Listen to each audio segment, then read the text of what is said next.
Ronald Reagan was the governor of California. Richard Nixon was the president of the U.S. The whole apparatus of the state was set up against me. They had all of their resources, and the FBI, the police, and they really meant to send me to the death chamber in order to make a point. It really didn't matter who I was, or it was that I was a very convenient figure to make a point that they would suppress any efforts at revolution and liberation. Mycket få har träffat henne. Hon sitter i denna byggnad, en domstolslokal strax utanför San Francisco, i källarvåningen i ett liten cell där. Detta är första gången en tv-kamera bärs in till henne. Själv verkar hon tyst och blek när hon kommer in. A year ago, the Black Panthers were much more active. You heard much more about that type of struggle. Is the time of the Black Panthers past?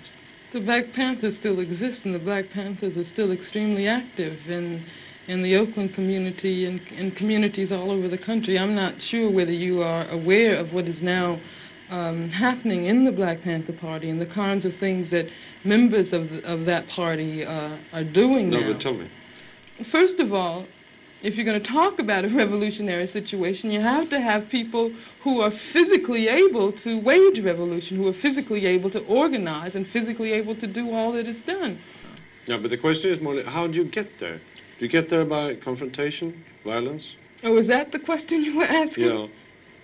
See, that's another thing. When you talk about a revolution, most people think violence, without realizing that the real content of any kind of revolutionary thrust lies in the principles and the goals that you're striving for, not in the way you reach them.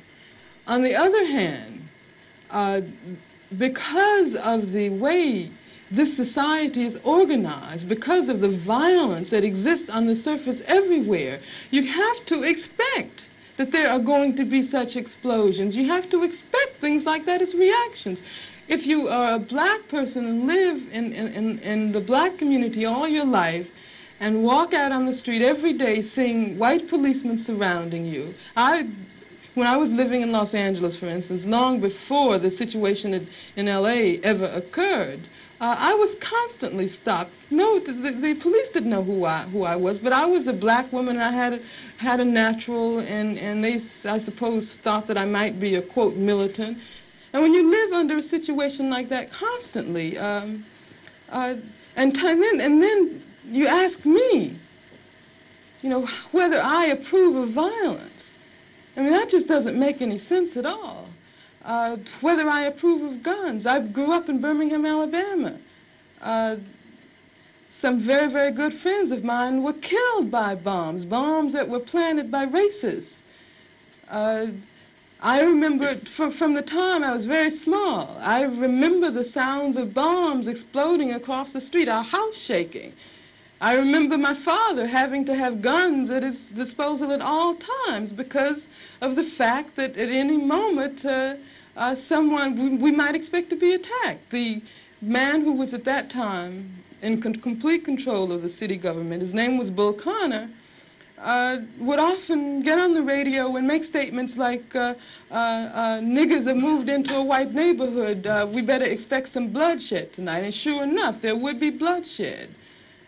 After the 4 young girls who lived, one of them lived next door to me.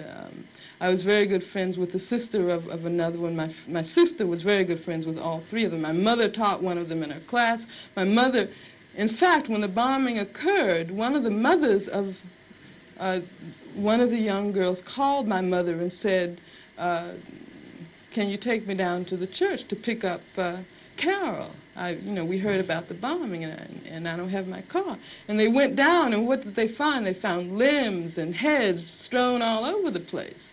And then after that, in my neighborhood, all of the men organized themselves into an armed patrol. They had to take their guns and patrol our community every night because they did not want that to happen again.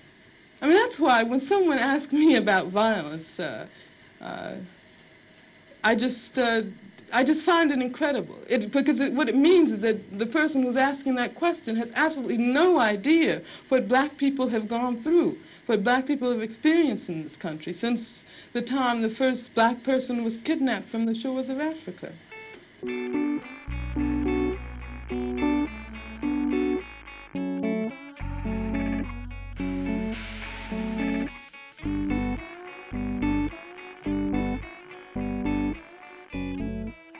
In this period, the pain to remain the same outweighed the pain to change.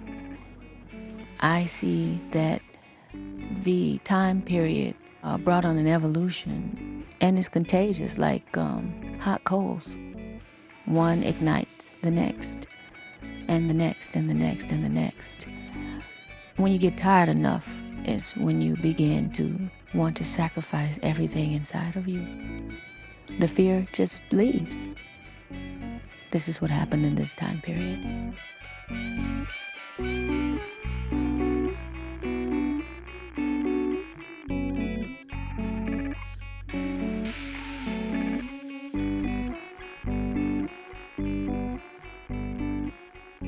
One of the first books that I read when I went away was a book by Angela Davis called Are Prisons Obsolete? So it allowed me to examine prisons within America from their history and their role in society. Life comes full circle sometimes. My senior paper prior to graduating was written on Angela Davis, and I studied her. I studied at her feet without ever meeting her, because agree with her or disagree with her, her thinking is so critical that it forces you to pay attention and to re-examine what you've taken for granted. To be reintroduced to one of my childhood heroes during one of the darkest periods of my life over the course of my own incarceration was moving, inspiring, cathartic, in some ways depressing. The book it's neither dense nor thick. It's almost pamphlet-like, which made it really accessible as an introductory text.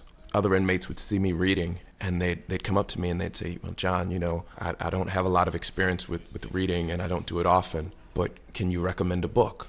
And on many, many occasions, I went into my property locker and I pulled out that book, and I made them promise to return it in the same condition that it was given. But that book was a treasure to me, and it remains a treasure. It's one of the things that I took with me when I left. In a thunderous, resounding, united voice that we have no intentions of stopping this fight until we have eradicated every single remnant of racism in this country. Until we have ended the war in Vietnam and the neo-colonialism in Africa.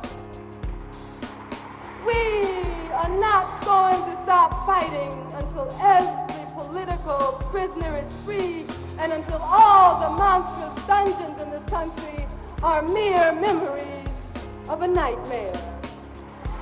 Sisters and brothers, that is what the power of the people is all about.